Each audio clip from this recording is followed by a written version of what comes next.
Hello and welcome to the Zoom with Our Feet podcast, the pod about learning photography, with me, your host, TMac. I am a professional photographer and videographer who also happens to be a teacher. Yes, I'm licensed to teach, and the photography lab is open. On this, the very first episode of the ZoomPod, I can't think of a better professional photographer to talk to about the basics and beyond of learning photography than Boston-based Cydney Scott. Scott is a multi-award winning photographer who is currently the senior photojournalist at Boston University in their marketing and communication department. Our guest speaker is in the photo lab. Let's talk to a pro.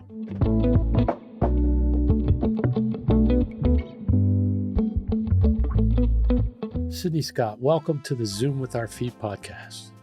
Thank you for having me. It's great to be here.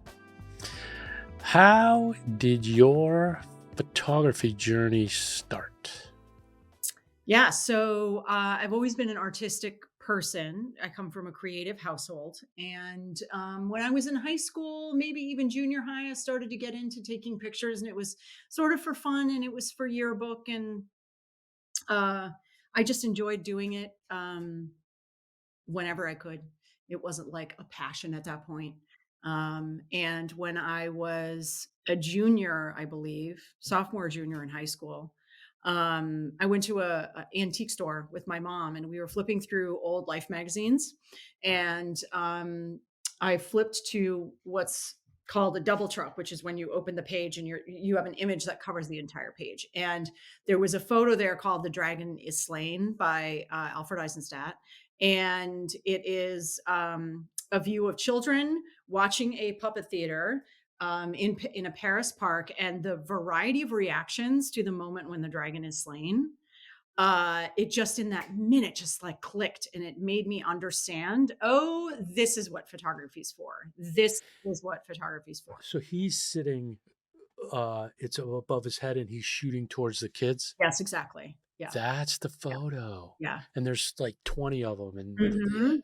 It's a surprise. huge crowd, but there's maybe six in the foreground that have just, there's one kid hugging another, and then another's like this, and another one's screaming, and another one's laughing. And it's just, it's amazing. It's just like the best picture ever. I love it. Would you go out on a limb and say that was inspiration? Was that when you said, hey? 100%. Yeah.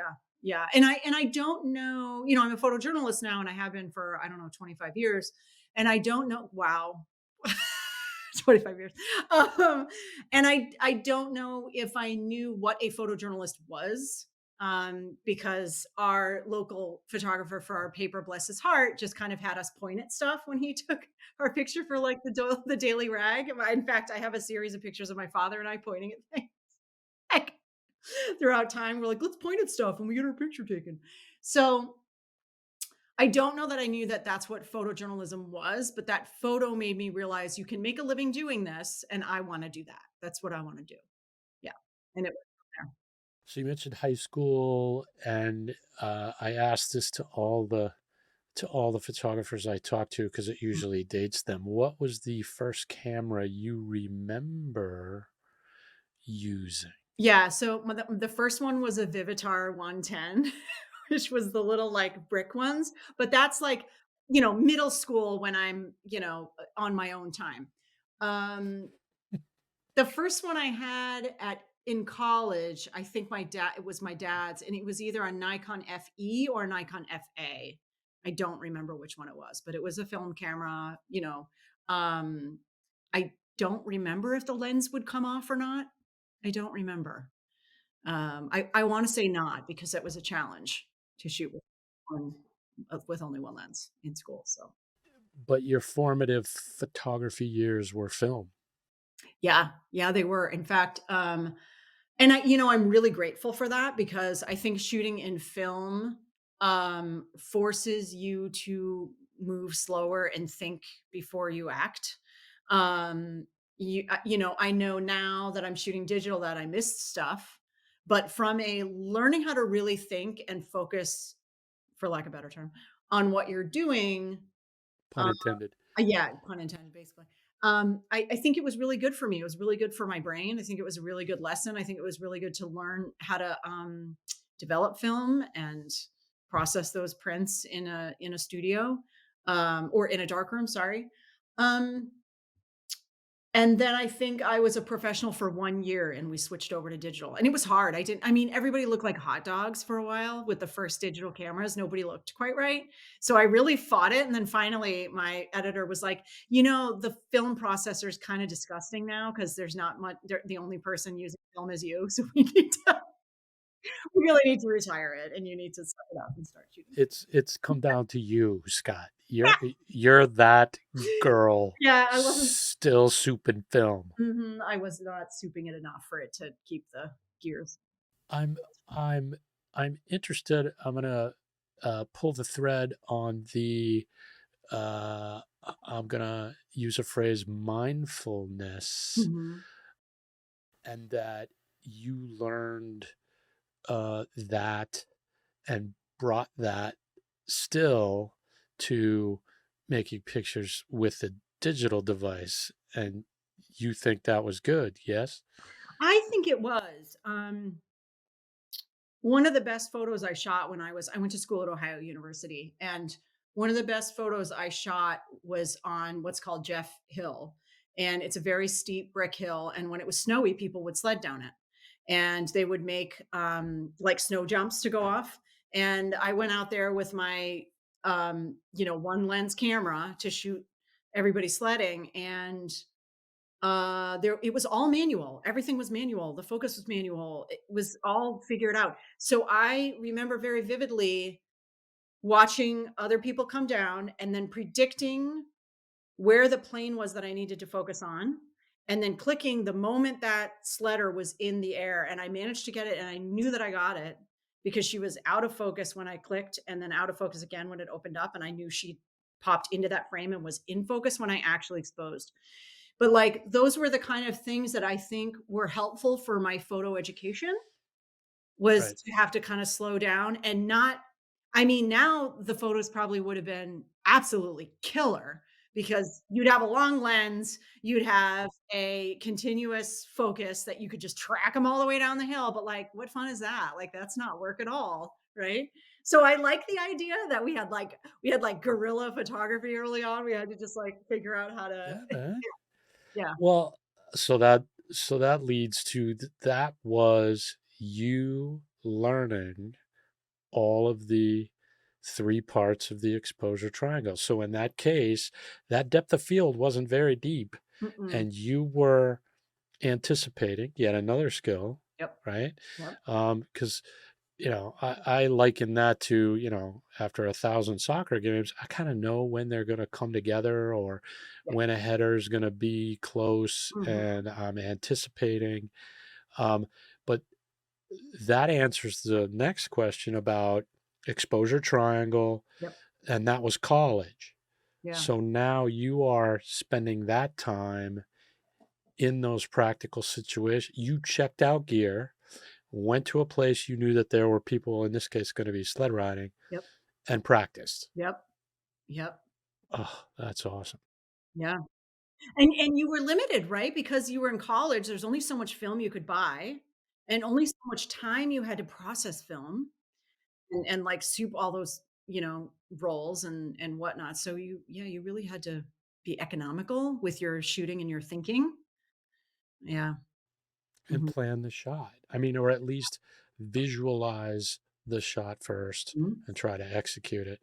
But Yep. I'm always, how did people, when I ask, how did you teach yourself? Because Mhm. in all of our cases, at some point, we had to teach ourselves all those three, how they interrelate. I make this adjustment. Ooh, I got this and this. And when you're on film, there was a limit to light sensitivity Yeah. that we're benefiting from just jacking that thing up now. Yeah. Yeah, I mean, for me, I had the benefit of taking classes. So that would be the assignment. Like this week, you need to shoot something that shows long depth of field and short depth of field.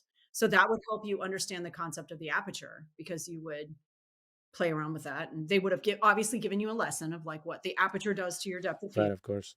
And so we would exercise those, and then we'd work on. I'm sure there was blur action assignments, which is working on the shutter and understanding how slowing the shutter can drag stuff. So I think having that structured scenario where you were given an actual assignment, first of all, taught the lesson of like how it works, and then given an assignment so you could execute it. Like the only way stuff's going to stick, at least for me anyway, is executing it and practicing. So So I think it was you are a you are a kinesthetic learner. Gotta mm, have it in your hand, yes. gotta feel it. And I'm like that way too. Mhm, Yeah, they can talk about it all they want, but mhm, I'm like, I gotta see it. I mhm, gotta feel it. mhm. Yeah, yeah. Absolutely, All absolutely. right. So OU, Mhm. you have like a BFA in I photography? have a black I have a bachelor's. A bachelor's, a BLA. I have a Bachelor of Science in Visual Communications from Oh, Emory nice. University. Yeah. Yeah. Got it. Yeah. Got it. So from there, then what? You Well, got to get a job. from there, I worked at a bagel shop where I was absolutely terrible, and I confused people's tops with bottoms in the toaster all the time. So people would get like an onion top and a blueberry bottom. And then on my first job interview over the phone happened in the closet at the bagel shop. So I like snuck away to like get a job interview at my Wait, job. wait. Phone call comes in. You're like, I got to go to the But closet. what was so weird is like I don't remember if I would have had a flip phone at that time. This is 99, maybe flip phones existed, so I guess I would have gone to the closet and had a flip phone conversation with my first editor. I don't remember, but I do remember that I was highly unprofessional at my bagel job. So, anyway, okay, so I had that interview. I got the job. My first job was at a small newspaper called the Auburn Citizen in upstate New York, and yeah, that was my first job. And that was formative years in the professional world, right? Digital, Incredibly still formative. film. Yeah, so it was filmed for like a year and a half, and then we switched over to digital. Which was interesting because in those early years, I seem to recall that they would jam in the cold. I feel like maybe they struggled in the cold, like the batteries didn't do great in the cold, which made like Friday night football even more of a nightmare than it already was because it was like farm fields and they didn't have lights on their don't even get me started. It was crazy. So, yeah, very formative. It was a pretty rural community, and you had to produce images every single day. So it was massive driving around and finding people doing stuff and trying to like figure out how to make pictures every single day. And it was a really, really good exercise in working hard. Yeah. And it was great. Yeah. And intense every day, Hmm. practicing every day. And Producing. I would imagine something different multiple times a day, right? You're going out on assignments that could vary from high school sports to Yeah, I think it probably did, but I think that was also one of the biggest challenges about it too, is that being sort of a rural area, there wasn't diversity of people and there wasn't like diversity of activities. There was a lot of farms, there was a lot of like high school sports. So it was challenging that way because you had to like keep it a little different every day. Yeah, lots of cows. within the genres, you got to try to come up with something creative. Yeah, bring your tractor to school day was a big one. I actually really hated it because you'd have to go pretty far out to get the kids who had the tractors because the farms are pretty far out. And they went to school so early because the tractors moved so slow that to get to school on time, they had to leave really. So it was an early day. I hated it. But anyway, it was like charming. So in college, you learn things like compositional elements, but at the first gig, you apply that every day. Yeah. What I'm always fascinated by first jobs in the industry that people work because you also learn professionalism Hmm. and how professionals act, Yeah. and then how I always watched the veteran in my formative TV years, I Mhm. was always watching the vets. Yeah, How did they behave in certain situations? yeah. Is that the same in photography?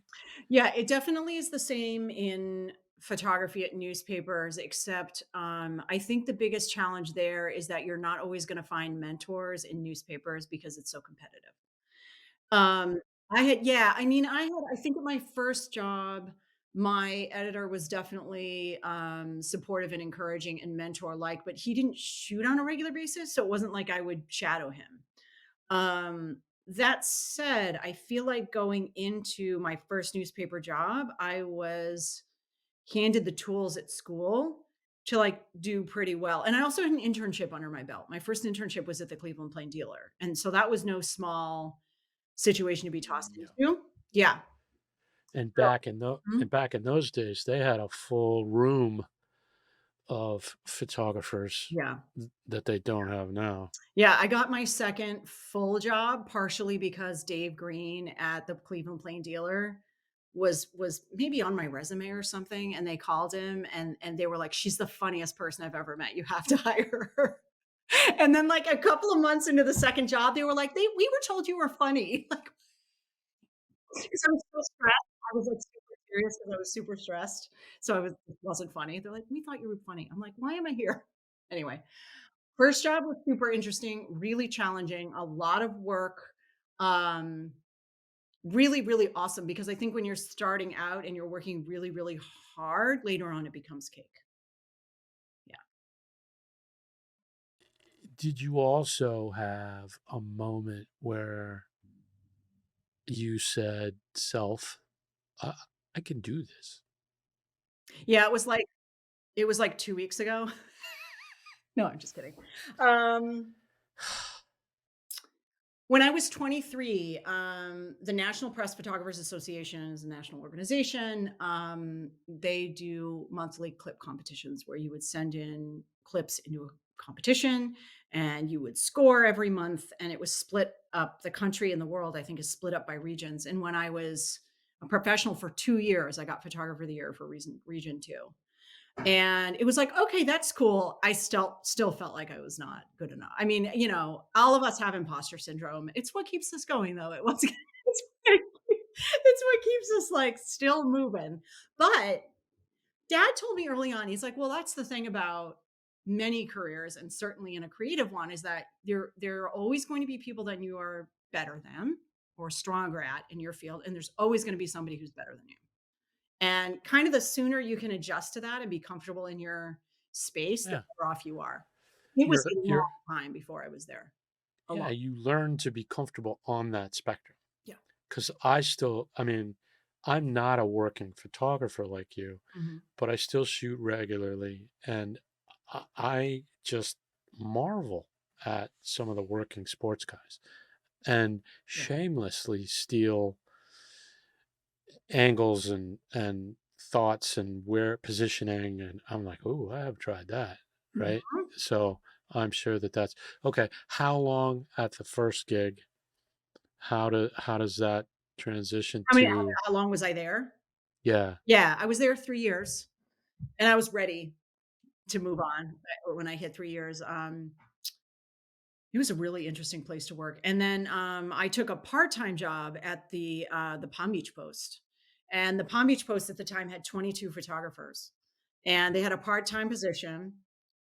And I was like, "I have to go." It's such a good staff. And I mean, at the time, now it's dwindled down, but it was such a good staff at the time, that I knew I was like, "I'm gonna learn from this. I have to go." I didn't wanna live in Florida. I knew it wasn't my jam, but, like, in my field, I was acutely aware you have to go where the job is. Like, if you wanna be a newspaper photographer, you have to go where the job is. That's what you have to. and where the people who are going to challenge you Yes, are. exactly. Mhm, That's the benefit of the next level kind mhm, of thing. yeah. And I think I was part-time for 6 or 9 months, and then I was full-time after that.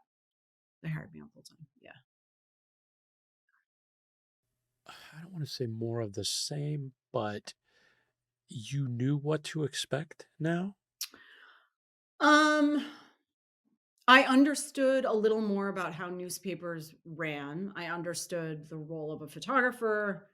and the role of other people in a newsroom. Um, but I don't know that anything can prepare you for like um having to have the emotional fortitude for being surrounded by people who are so incredibly good. And that was really challenging. That was really challenging. And it was a competitive place. Like it was I look back on it and man, they were just so awesome, but there wasn't a lot of bringing you under their wing. Right. There wasn't a lot of that. There was, quite a few times where I'd look at someone's screen and go, "Oh, that's amazing. How did you shoot that?" And they would like change the subject, which nowadays I just can't fathom doing that. Like that's just not who I am, and it's not the mindset I want to have. So that was educational for me. That was a really interesting experience, and I got a lot better.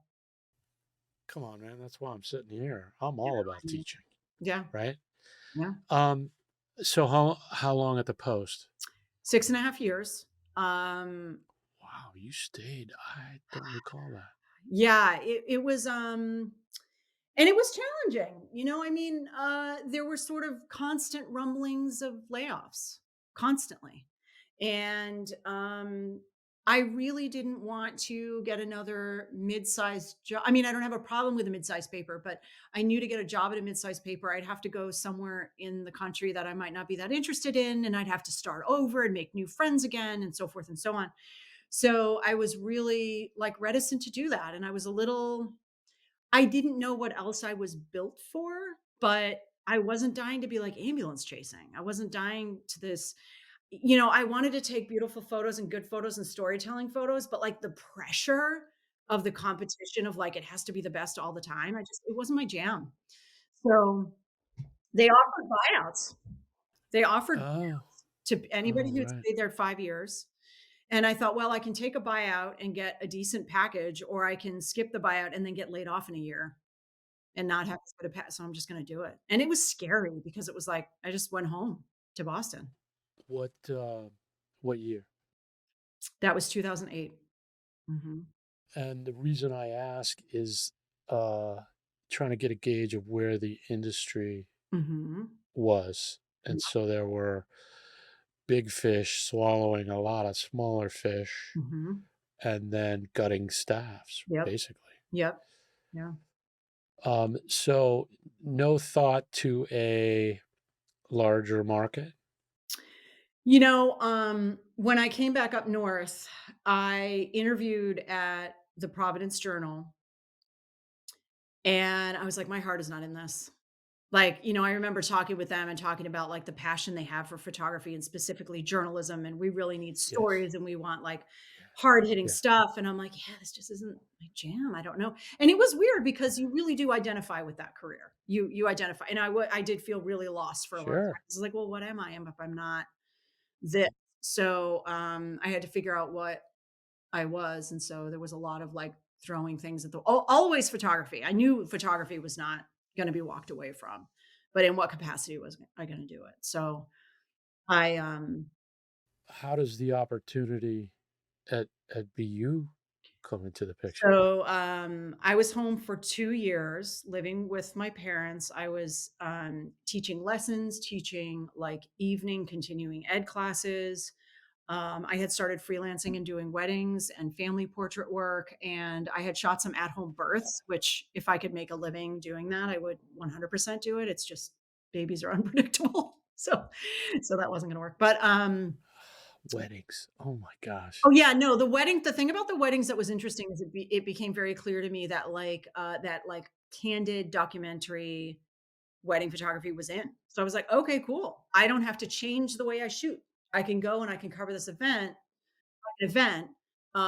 with a few other modifications like portraits and details. I It was fine. I stopped doing it because I didn't love it anymore, and it was like once I had a full-time job at BU, well, you're just taking work from other people who need it, so don't do that. I tell all the friends that I have that shoot weddings, it's like, dude, I've shot the Olympics and the Super Bowl and the World Series, and there's no pressure doing that.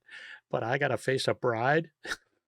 No, thank There's no Yeah, I there's and no for me, it was always like, what if I get the flu? What if I car breaks down? What if I randomly break an arm? What if I start vomiting in the middle of the ceremony with no apparent reason? Like that stress alone, I was like, I'm not doing this anymore. This is ridiculous.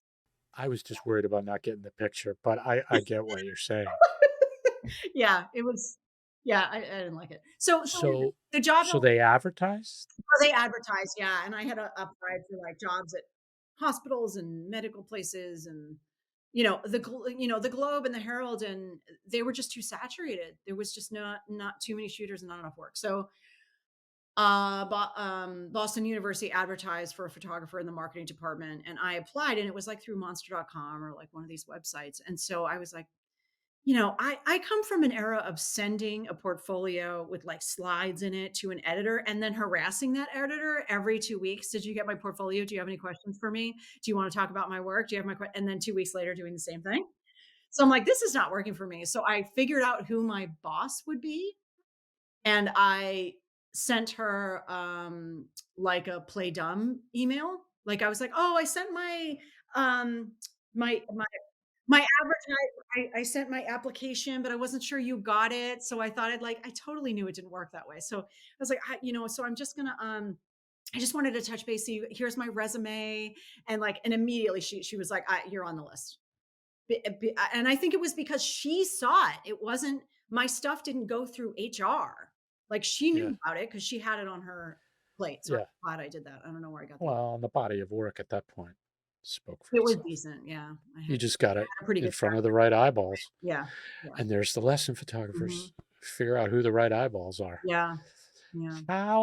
So how did your, because that's a slightly, as you said, communication and marketing. So Mhm. how did the journalistic chops help you in the job that you have I now? think one of the major ways it helped me is that early on in my work there, we were doing everything that anybody asked us to. So, like, you have multiple colleges within a university, and if Barbara in the finance department over at the College of Fine Arts is retiring and they want pictures at their little luncheon, they call us and we have to do it.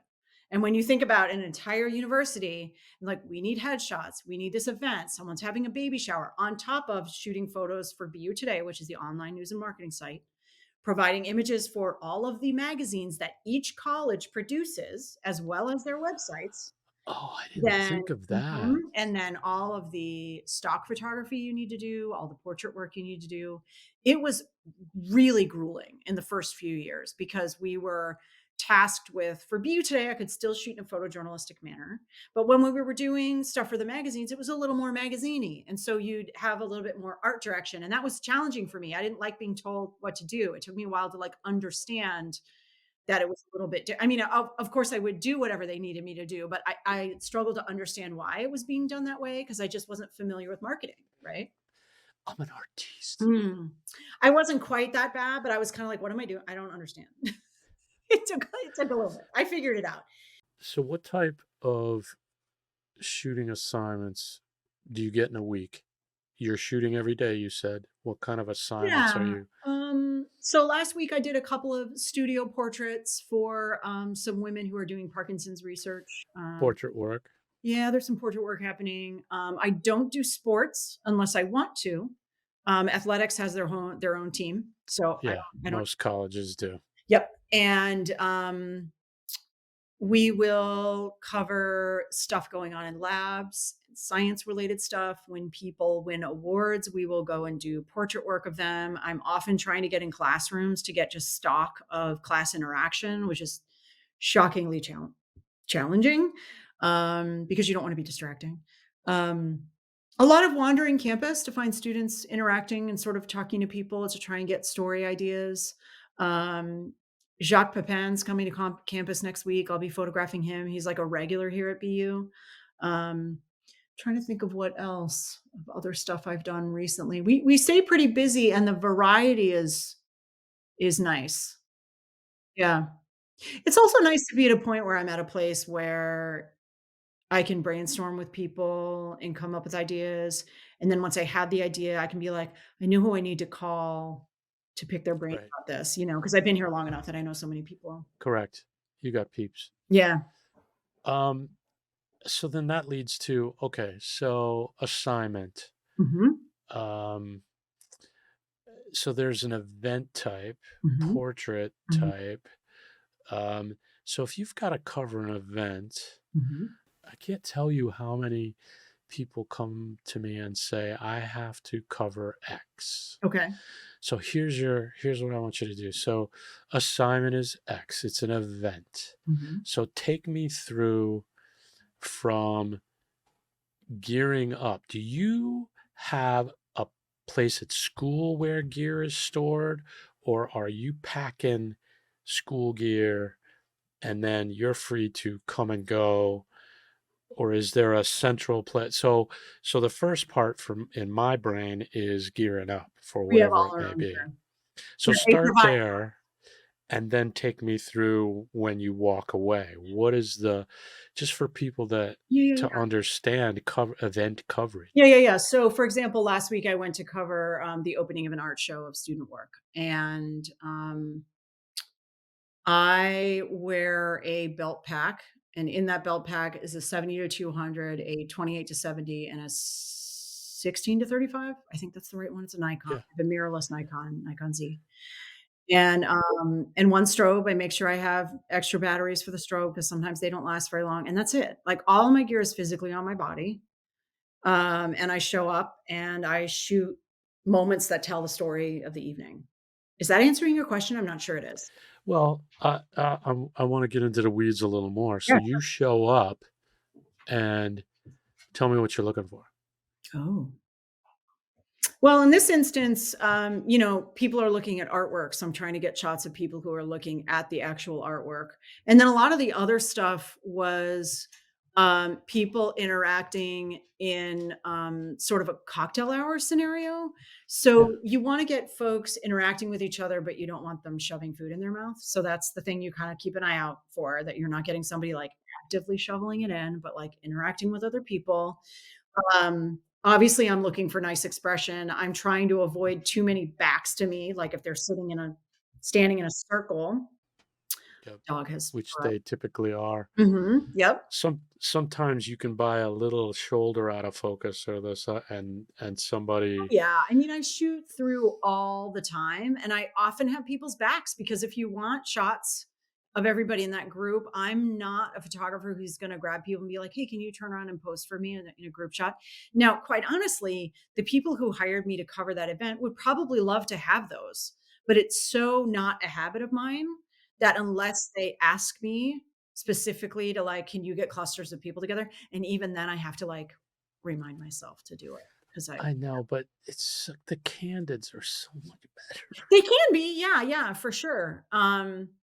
Yeah, so that was that scenario, and it was challenging too because after that, everybody sort of sat in an audience, and each student got up and talked about their work, and they were at a podium, and podium shots are never very interesting, and the light was challenging, and so that particular scenario, as far as an event, from there, I went to another event that was freelance in a really dark restaurant, which they let me bounce light in. And that was another challenging scenario because it was a tight space, and it's again people socializing. You're trying to get nice shots of people, and then they're sitting down, and you're trying not to get them eating. But when I'm in a scenario like that, I will. It was an event for the author who wrote The Hours. His name is Michael Cunningham. And so his books were on display. I made sure to get a detail of his books. I made sure to get like details of the menu, which was put out, of some of the name tags. So when I'm covering an event for a client, I make sure that the ambiance is covered as well, not just a bunch of people in space, if that makes sense. And also your journalism showing. You're Yeah, you're gathering the information for later, captioning, just understanding what it was that you were dealing with. So you mentioned oversized fanny pack. Um, mhm. one body, two bodies. One You always. got your wide, medium, Mhm. long, Yeah, gish yeah, lens. One body. yeah, Are you a walk-in lens changer? yes. Yeah, My whole life, I've I never know. shot And with two cameras. I I used to do it. I don't know. s- It's not my some jam. of, well, some of my students It's just and more stuff to bang on things, yeah, you know? well, and part of me is like wanting them to be safe with very valuable equipment in the Mhm. program. Yeah.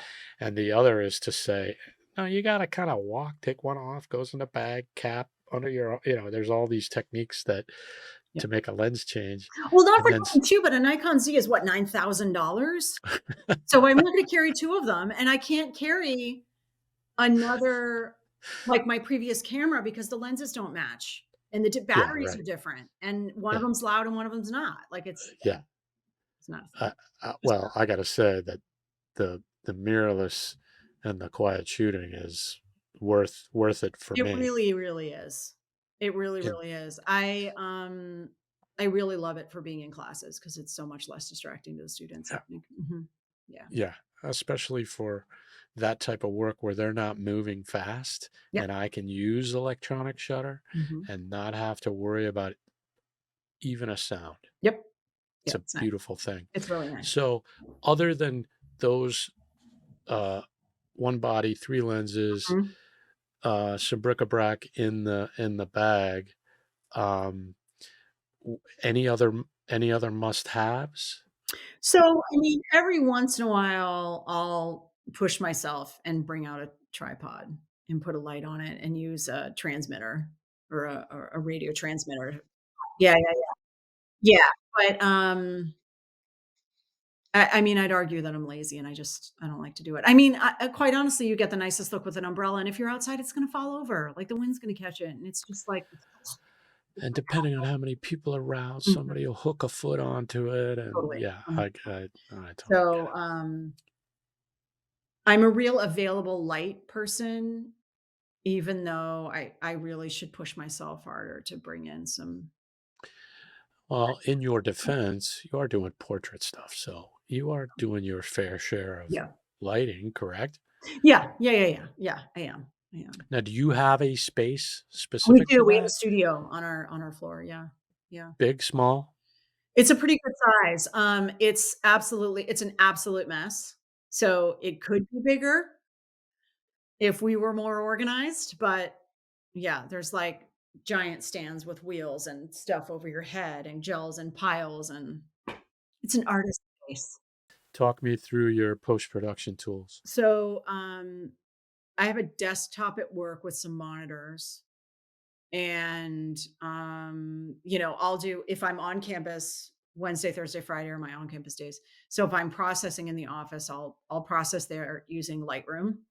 I never take it into Photoshop. I always do everything in Lightroom. Sorry, it Right. starts in Photo Mechanic, and that's where I put all the metadata in so that there's a caption and my identification is in there Oh, and like photo yeah, mechanic. I love Photo Mechanic and I I hear lots of great things yeah, I about love it. it, and then, I use that to edit down what I wanna actually submit at the end of the day, and then Yeah, I pull it yeah, so I you're yeah. culling images. Yeah, yeah, yeah, yeah, and so I don't use Lightroom for that, I use Photo Mechanic, and then from Photo Mechanic, I pull it in Lightroom, I do the job, I export it, and then it goes onto a server. When I am at home, I'm using the laptop that I'm talking to you on with a monitor up in my room or up in my office upstairs, and it's sort of the same routine.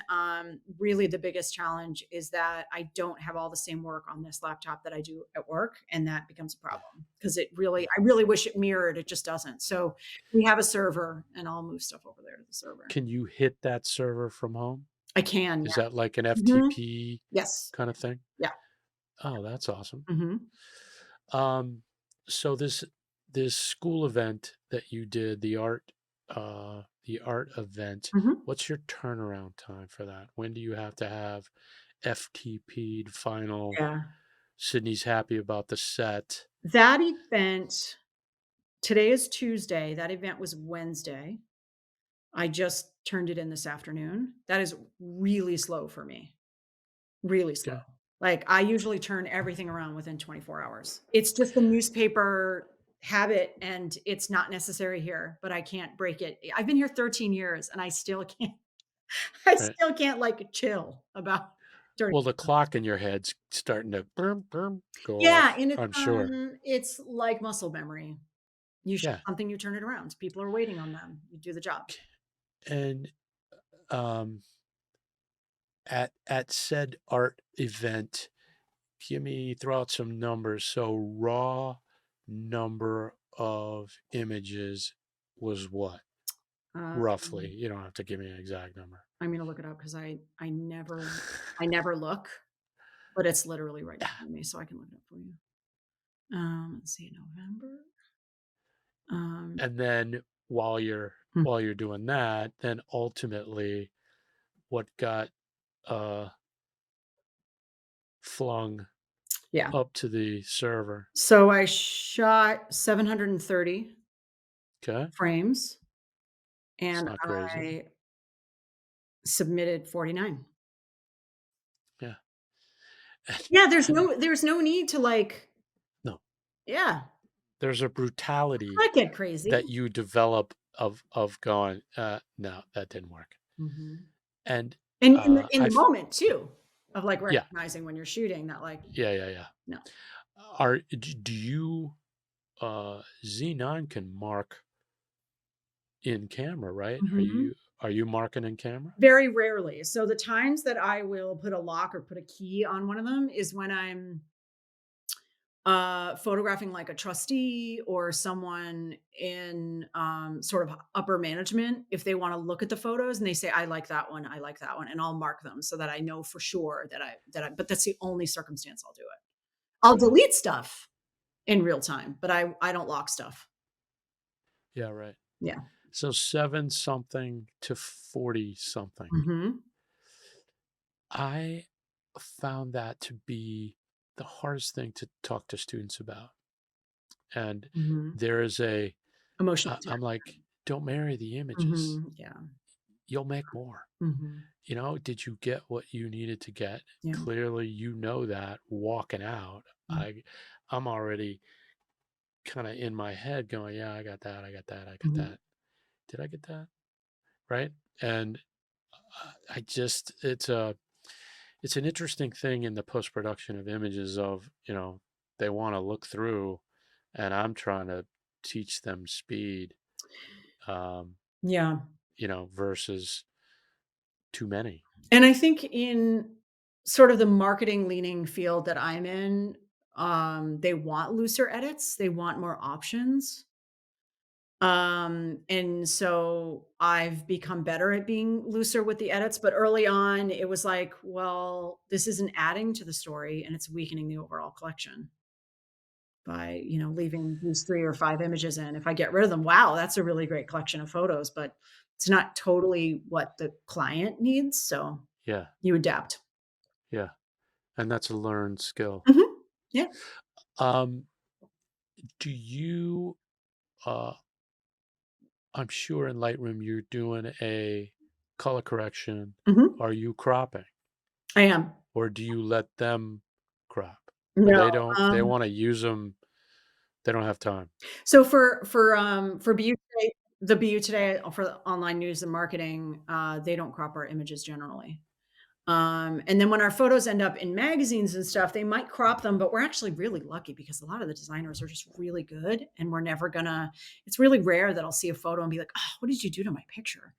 Now, that might be like experience where I'm like, "Oh, you cropped it. Cool. What am I doing next?" Like, you just don't care as much. But I'm very lucky to be surrounded by people who are really good with design and visuals. But so yes, I'll do some cropping. One of the major things I do is adjust my horizons because they're always crooked. And when I was at OU, Marcy Nicewander was like, keep your horizon straight because when you're crooked, it seems like you're trying to be like artistic, but really you're just like not capturing the moment. Like the photo's not good enough. You're just turning it Well, to make it look artsy. you weren't paying attention. Yeah. Mhm. Sports is big on that because there's a lot of angling of people diving or whatever, Mhm. but you still have to Yeah. make sure Yep. that your horizon is level. Yep. Yep. So that's one of the major things. I have to remove a lot of dust. There's like a lot of dust in my camera, which is a little bit weird because the mirrorless is really new. I don't know what that's about. I have to deal with that. Note to self, need to have a think. Um, You're plucking mask. Bloop, bloop, bloop. yeah, yeah. And Wow. then that's kind of it. We don't. I personally, I don't remove objects from any of those images because I'm still such a stickler for Journalist, journalism. Yeah, I'm still kind of a stickler for it. do you do you have presets or are you just white balance? No, I have no presets. I use the dropper on gray areas or white areas to try and get the white balance, and then I'll make adjustments. I mean, I think after doing it for so long, you're like, this needs a little bit of magenta for everybody to not look so weird. Yeah. You're in a lot of badly lit or big buildings. That's a lot of LED, fluorescent, Yes. older orange. So you're probably like, I Yeah. gotta take some of that My out. colleague Jackie is way better at it than I am. Whenever we're doing some kind of presentation, which we have to do next week, and I see her images, I'm like, man, I gotta take like Lightroom lessons from her because mine look like muddy next to hers, and hers are always like really bright and contrasty. And so I feel like there's always like room to learn, no Yeah. matter how long you've been at it. So it's Oh even yeah. now something that I'm still tackling is like being better at the post production part.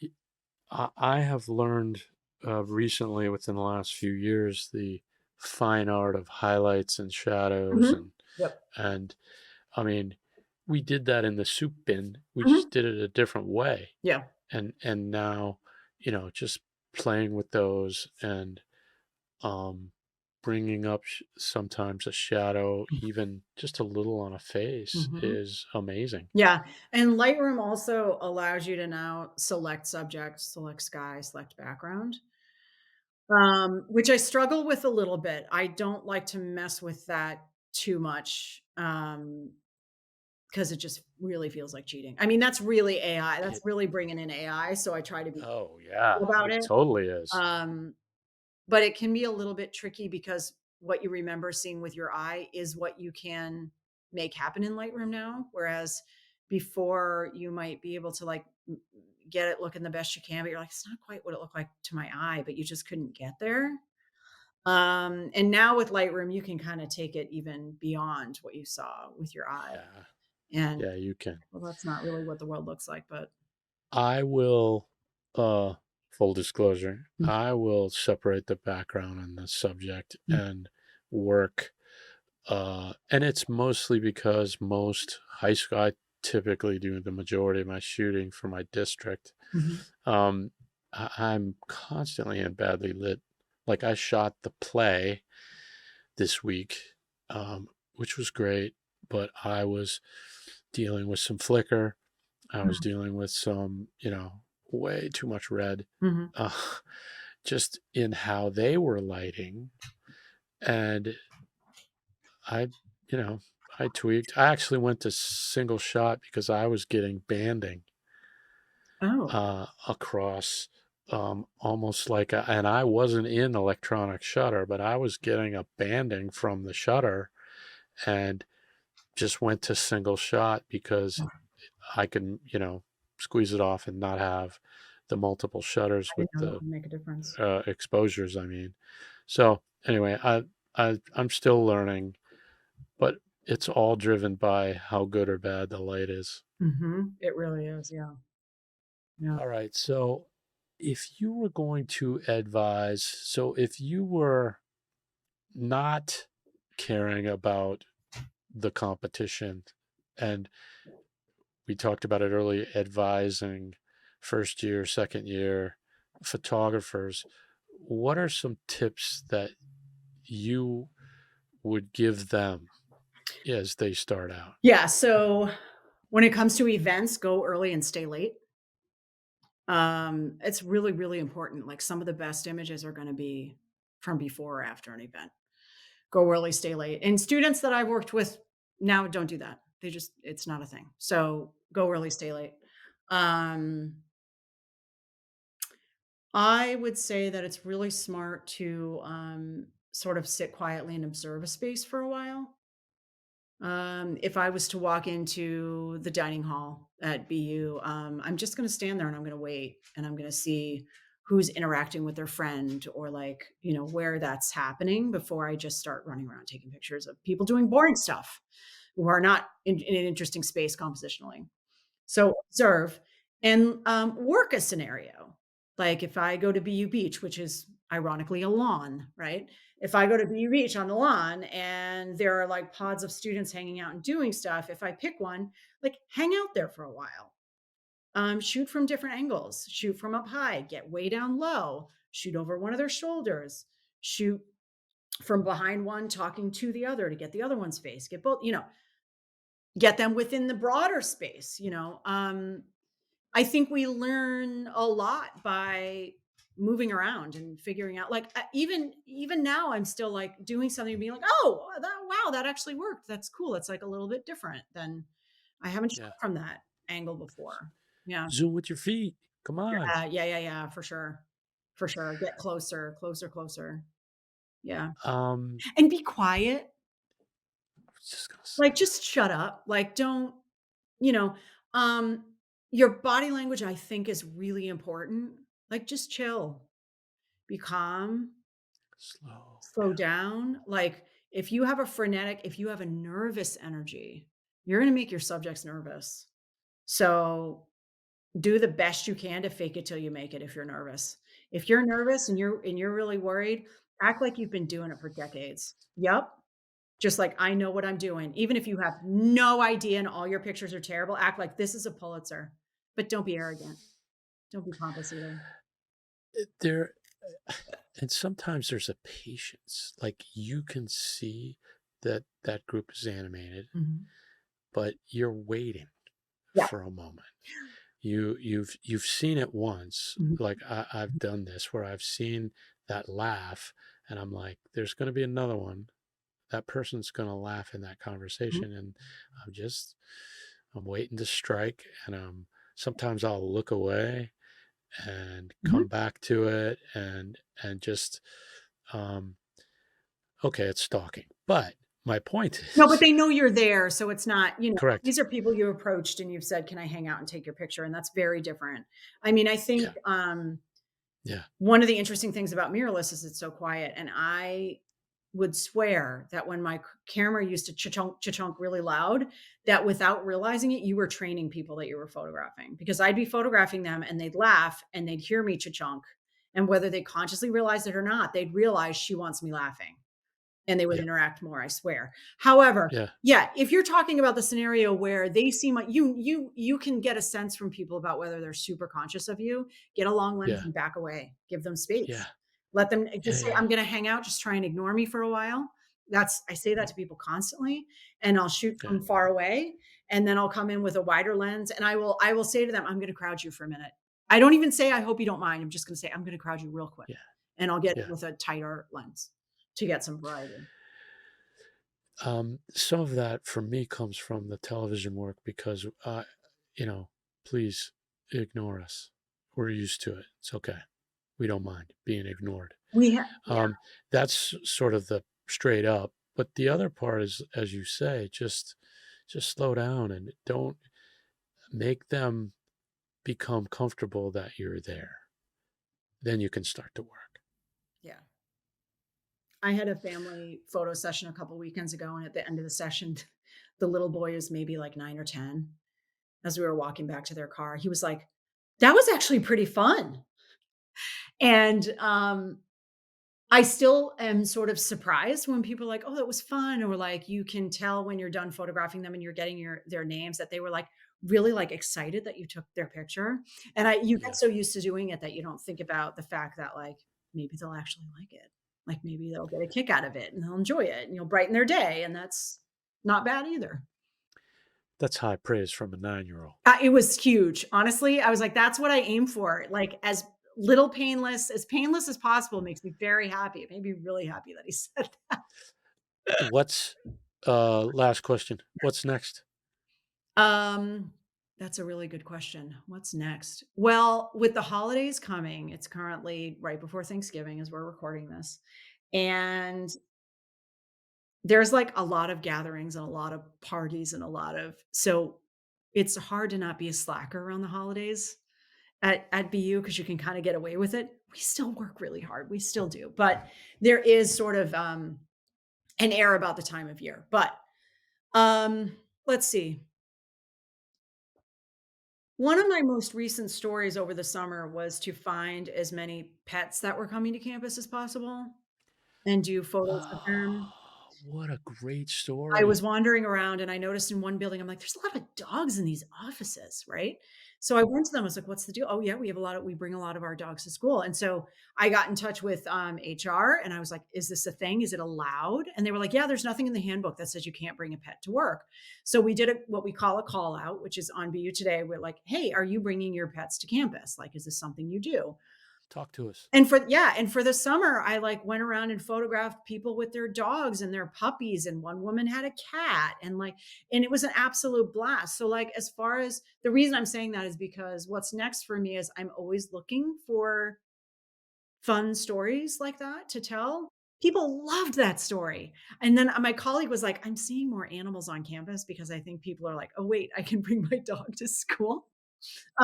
We have a really interesting section of the College of Fine Arts where grad students have their own gallery to work in. It's very small, and there's sort of like a warehouse of them. And one of my colleagues and I want to do a story on that. And so I'm really looking forward to that because that's the kind of thing where you can shoot moments of students who have bonded as a result of working in these spaces together. What do they do? If they do hang out with each other, what do they do? What are they doing in their individual spaces? Are they there in the middle of the night? Are they there in the middle of the day? So I'm interested to tell that story next. So these are enterprise stories in the larger context of Mhm. the university. Yeah. It's one of the really great things about the job is that all I have to do is like see something and be like, I want to learn more about that. I'm gonna figure out how to photograph dogs all summer. And that's exactly what I did. I And had a and I had a and speaking of, yeah, how is that? How was that? the dogs. Yeah. It was great. Yeah, yeah, yeah. It was a really cool project. I really enjoyed it. A lot of people had puppies. And actually that made sense because if you're less likely to bring your older dog to work than you are a puppy who needs to go out a lot. So if your school is allowing you to bring a puppy. I also did a general one about pets years ago, and I got to photograph geckos, and one dude was obsessed with snails, and like a gerbil, a hedgehog who wore hats. Like it was super fun. Like you just come up with an idea, and Snails? yeah, it was interesting. He was very The passionate about a aquarium full of a snails? huge aquarium, probably multiples. I don't remember. It was a while ago, but yeah. I did a story about BU at night. An editor came up Oh, with that well, idea. that So it that was like, that what happens at BU between 10 PM and 2 AM? And that was not a scenario where you're wandering around looking for parties. It's very calculated. You get a hold of the biology lab and say, "Are there any science research projects going on in the middle of the night?" You find that specific kid and you photograph them doing that thing. Uh, you call the facilities department. "Does anybody mop the floor at Marsh Chapel?" "Yeah, there's so and so. He does it at midnight." You go at midnight and you photograph so and so. So it was very calculated and planned, but it was so awesome because there was no traffic when I would like come in to work and leave again because it was the middle of the night. It was interesting. It was like challenging to do. Um, I had to get into the dorms and, like, technically, I'm supposed to, like, do that in a special way, and so I went into one of the dorms, and there was a pizza guy, and I'm like, "Well, someone's gonna get that pizza," and so the student came down to get the pizza, and I was like, "Hey, I'm Cydney, I'm doing this project, can I come upstairs with you?" Like, "Sure." So I that's I was a guest.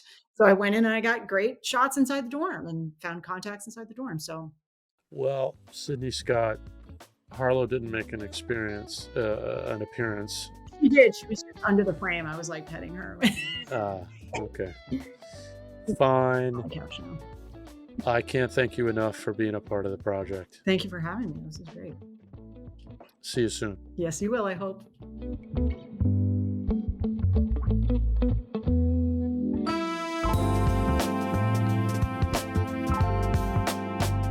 Thanks again to the amazingly talented and, yes, hilarious Cydney Scott. You can check out her portfolio and more at cydneyscott.com and on all of her social media channels. The Zoom with Our Feet podcast is a production of TV Commando Media. Be sure to take a peek at the blog and other episodes of the ZoomPod at zoomwithourfeet.com. The ZoomPod theme is by Novembers and their funky groove, Cloud 10. Until next time, photographers, if you're not shooting, you're not learning.